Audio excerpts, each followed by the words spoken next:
You know, Rachel, Victor Ortiz has had quite the up and down, I would say, tumultuous career in the sport. He's been in the highest highs and the lowest lows. And here we're at another low here. Seems that he has been arrested and charged for some felonies, including rape. Really just breaks my heart for Ortiz, just as a human being. And also, obviously, if this charge turns out to be what happened, then also just the violence that was inflicted by him on another human being. I don't know what it is about Ortiz, but he seemed to bring a lot of attention to himself as a fighter. He has some kind of quality that makes people want to look. I don't necessarily know. It's not the same. I wouldn't say it's quite charisma, because some of it to me seems like kind of like what people act like when they're driving by a car wreck. They can't stop helping to look. But he did have. It seemed to me like he had some good qualities and some bad qualities, like all human beings do. And it just breaks my heart to see that, that he's in this situation that he may or may not have created for himself.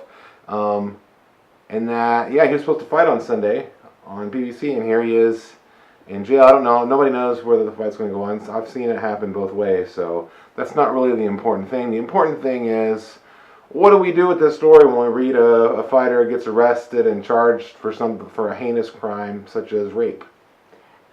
Well, you came in and told me today, so I didn't see it, but you came in and told me, and my initial first reaction was shock and kind of horror, because rape is a really awful, horrendous thing. And so that was my initial, because even though, like, we know it's a charge and he hasn't been convicted of it, and so there is a difference. I guess when you first hear rape, it's hard for me to imagine that somebody is in a situation where rape is because it's so awful and horrendous, where that's brought up and it's not true. You know what I mean? So my immediate response is horror, because I'm like, it's true. Now, I know that a few seconds passed and I can kind of take a step back and be like, okay, well, I understand how things work, and that there are all different kinds of people in the world, and that there are some people out there that cry wolf even with really awful things. I think statistically, that's a pretty tiny percent of crying wolf. But we know that he's charged with it. Prosecutors don't charge somebody without evidence, especially celebrities, because they know that celebrities have enough money to pay lawyers and all the media attention that'll get. So that's true. I feel like, and the story I guess I have, just real quick, I feel like I come from a background, the area I grew up in and different things. I guess I just feel like I happen to know a lot of people that do cry wolf and do awful things. So I think that's my own personal experience. But it happens. But you're right. There wouldn't be a charge without evidence, some kind of evidence and stuff. So we know something happened. I don't know. I guess for me, where I come down is, I guess kind of like I explained, but also just, I think the normal human reaction, let's just say he's guilty. Okay, I'm not saying he is guilty. He could very well be innocent. But the normal human reaction, because you're right, when you read it in a headline, you're like, Victor Ortiz raped somebody, and that's what's in your head, even though we don't know that's true. And then we're like, stone him, right? Because rape has just something about it that, and it should, it's a heinous crime. But I think that it's important also to remember that everybody's a human being, and people make mistakes, and if he did commit this crime, he will be punished under the law, and that's good and true. But that doesn't mean that Victor Ortiz as a human being suddenly has no value, because all human beings have value, and we would hope that, first of all, we would hope for the victim that the victim's life can be restored, because I was sexually abused as a child, and that changed. I don't even know I don't even know what normal life looks like. So that would change that person's life forever. Can't discount that. But hopefully that person would be surrounded with the love and support, information, and the right kind of teachers to take that plus whatever else happened or is going to happen in life and kind of live, like grow and change into something that they can become despite all this stuff. Yeah. And honestly, I think my response would be is the same thing would hold. It's harder to hold that kind of thought for Victor Ortiz, but it shouldn't be, because I don't think it should be, because I know that I've done stuff. I've never obviously raped anybody or something, but like I have sins or whatever you want to call it. Like I've done things before that I don't, that I'm not proud of. Like I was a drug addict and stuff, and there's stuff.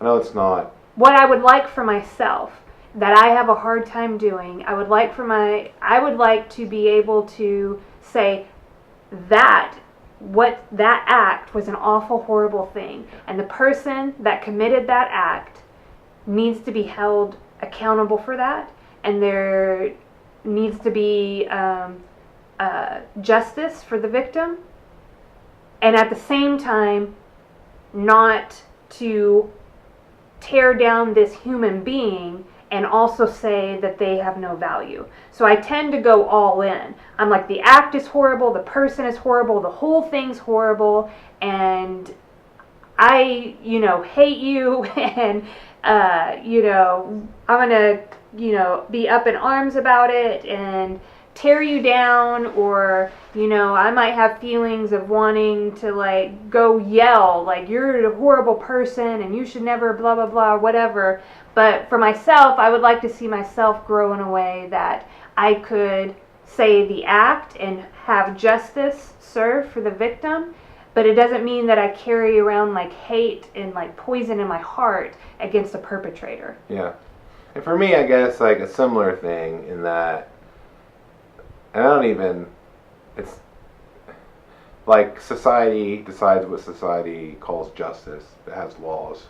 Mm-hmm. And if that's true, he broke a law, and he'll suffer for that, and that's fine. But I would hope also that that he wouldn't be abandoned by people in his life if he has any left, mm-hmm. or that he would find new people in his life that value him as a human being. And honestly, like I feel like our system, our prison system, I feel like. I worry about, I don't worry for Victor Ortiz if he did this thing, but what I'm saying is I don't want a case where somebody goes into prison after doing something wrong like that, and then they come out worse than they were. Mm-hmm. I think there's too much of that. I wish that we were smarter and thought more about what we were doing and why we were doing it with our prison systems, because we have the technology and we have enough money here in the United States resources to really help people while also keeping other people safe. Yeah, and I would hope that, anyway, it's a whole nother thing. But I just wanted to kind of just openly talk about this subject because it's not something people talk a lot about. Or if it is, it's just all cap, like making up stories about things we really don't know. Well, I feel like people have a lot of feelings. Yeah. And sometimes when you have a lot of feelings when something like this happens, you just express those feelings by unleashing hate on the perpetrator, without thought of like what that means in the long term. And so I know for myself, like I live by a faith that calls me to love all people, no matter what. Right. And that's really, really hard to do when people do awful, like hurtful things. And I think sometimes it's hard to. Like I feel like I don't love serve in this justice. case in our Catholic religion and Christian religion is love is to will the good of the other, mm-hmm. and so to